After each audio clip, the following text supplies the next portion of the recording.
सो है गाइस, स्वागत है आपका एक और नई दिलचस्प कहानी में। क्या आपने कभी सोचा है कि अगर आप गहरे समुंदर के बीचों बीच फंस जाए, जहां ना कोई किनारा हो, ना कोई मदद, और अचानक आपको ऐसा एहसास हो कि आप अकेले नहीं हैं। अरब सागर के बीचों बीच आधी रात के सन्नाटे में अरमान और उसके दोस्त अपनी याट में मस्ती कर रहे थे, लेकिन उन्हें पता नहीं था कि कुछ ही पलों में उनकी दुनिया हमेशा के लिए बदलने वाली थी। एक अनजान ताकत उनका इंतजार कर रही थी, समुंदर की गहराइयों में छिपी वो चीज़ जिसे इंसान ने कभी नहीं देखा, और जिसने देखा वो कभी वापस नहीं आया। रात का समय था, समुंदर की लहरें चांद की रोशनी में हल्के हल्के चमक रही थी। अरब सागर के बीचों बीच एक याट धीरे धीरे लहरों को चीरती आगे बढ़ रही थी। अरमान, एक 30 साल का ट्रैवल ब्लॉगर, अपने कुछ दोस्तों के साथ, सौरभ, रिया और कबीर और कुछ और दोस्त एडवेंचर ट्रिप पर निकला था। सभी ने मिलकर इस यात्रा की योजना बनाई थी। अरमान को समुंदर का अनजान हिस्सा एक्सप्लोर करना पसंद था, लेकिन उसे क्या पता था कि यह सफ़र उसकी ज़िंदगी का सबसे खौफनाक और जानलेवा सफ़र बनने वाला है। याट पर सभी मौज मस्ती कर रहे थे। सौरभ ड्रिंक ले रहा था, रिया और कबीर म्यूजिक पर झूम रहे थे, और अरमान कैमरे से नाइट व्यू कैप्चर कर रहा था। अचानक हवा का बहाव रुक गया। रिया ने कहा, अजीब है, इतनी शांति क्यों हो गई? तभी याट अजीब तरीके से हिलने लगी, जैसे किसी ने उसे पकड़कर झटका दिया हो। इंजन से एक अजीब सी आवाज़ आई और फिर एक झटके में इंजन बंद हो गया। सभी हैरान हो गए। इंजन बंद हो गया। अरमान ने चिंता जताई। कबीर इंजन चेक करने गया, लेकिन सब ठीक था। तभी अचानक याट जोर जोर से झटके खाने लगी, जैसे किसी भारी चीज़ ने उसे धक्का मारा हो। सौरभ ने डरते हुए पूछा, यह क्या था? अगले ही पल याट इतनी ज़ोर से हिली कि चारों दोस्त संतुलन खोकर समुंदर में गिर गए। पानी ठंडा था। चारों हड़बड़ाते हुए सतह पर आए, लेकिन जब उन्होंने ऊपर देखा तो उनके होश उड़ गए। याट गायब हो चुकी थी, और एक एक करके सभी गायब हो गए। समुंदर में सिर्फ अकेला अरमान बचा था। अरमान ने चारों तरफ देखा, लेकिन कुछ नहीं दिखा। उसकी सांसें तेज हो गई। जोर जोर से अपने दोस्तों का नाम चिल्लाने लगा। कोई जवाब नहीं आया। समुंदर अब पूरी तरह शांत था। चारों तरफ सिर्फ काला पानी। उसे ना कोई याट दिखी, ना ही उसके दोस्त। तभी उसके पैर को कुछ छूता हुआ महसूस हुआ।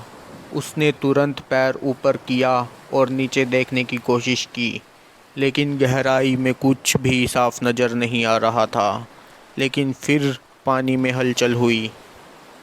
क्या वो कोई मछली थी? अरमान ने खुद से कहा, लेकिन मन ही मन में अजीब सा डर बस समा गया। वो पानी में तैरते हुए बचने की कोशिश कर रहा था, लेकिन धीरे धीरे उसका शरीर ठंड से सुन्न होने लगा। तभी उसे दूर कहीं एक हल्की रोशनी दिखाई दी।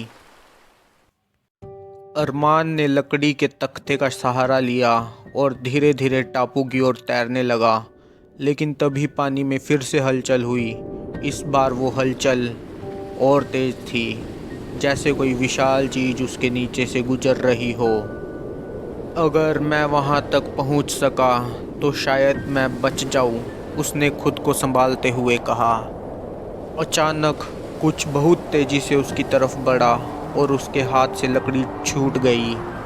उसने खुद को संभालते हुए कहा, शायद कोई शार्क होगी। लेकिन यह कोई शार्क नहीं थी। पानी में काली आकृति नज़र आ रही थी, जो गोल गोल घूम रही थी। अरमान की सांसें तेज हो रही थी। तभी उसने महसूस किया कि कोई चीज़ धीरे धीरे उसके पैरों के पास से गुजर रही है। वो पूरी ताकत से तैरने लगा, लेकिन तभी किसी चीज़ ने उसका पैर पकड़ लिया। उसने ज़ोर से चीखने की कोशिश की, लेकिन उसकी आवाज़ गले में अटक गई। वो छटपटाने लगा, हाथ पैर मारने लगा। किसी तरह उसने उस चीज़ से पैर छुड़ाया और पूरी ताकत से टापू की ओर भागा। अरमान हांफते हुए टापू तक पहुंच गया। उसने खुद को संभाला और इधर उधर देखा। टापू बहुत छोटा था। यहाँ कोई पेड़ पौधे नहीं थे, सिर्फ काले पत्थर और रेत थी। हवा अजीब तरीके से गूंज रही थी। तभी उसे एक पुरानी लकड़ी की नाव दिखी, टूटी फूटी जंग लगी हुई। ऐसा लग रहा था जैसे किसी ने इसे यहाँ बहुत पहले छोड़ा हो। लेकिन सबसे डरावनी बात यह थी कि नाव के पास इंसानी खोपड़ी पड़ी थी। अरमान का शरीर सुन्न पड़ गया। यहाँ पहले भी कोई आया था और शायद वो जिंदा नहीं बचा। तभी टापू के दूसरी ओर से किसी के पैरों की आहट सुनाई दी। अरमान ने कांपती आवाज़ में पूछा, कौन है वहाँ? कोई जवाब नहीं आया, लेकिन आहट तेज होती गई। धीरे धीरे अंधेरे से एक परछाई बाहर आई। वो इंसान जैसा ही दिख रहा था, लेकिन उसकी आंखें चमक रही थी और उसका शरीर पानी से टपक रहा था, जैसे वो अभी अभी समुंदर से बाहर आया हो। अरमान को समझ आ गया, यह टापू सिर्फ वीरान नहीं था, यह शापित भी था। यहाँ जो भी आता था वापस नहीं जाता। अरमान भागने की कोशिश करने लगा, लेकिन वो परछाई उसके करीब आती जा रही थी। अचानक समुंदर से वही काली आकृति उभरी जो उसे पहले पानी में महसूस हुई थी। वो धीरे धीरे किनारे की ओर बढ़ रही थी। अरमान ने ज़ोर से चीखने की कोशिश की, लेकिन उसकी आवाज़ गले में ही अटक गई। तभी सब कुछ काला हो गया। अगली सुबह एक मछुआरे ने उस टापू के पास एक टूटी हुई नाव देखी। उस नाव पर एक नाम लिखा था, अरमान, लेकिन नाव के अंदर कोई नहीं था। अरमान कहाँ गया?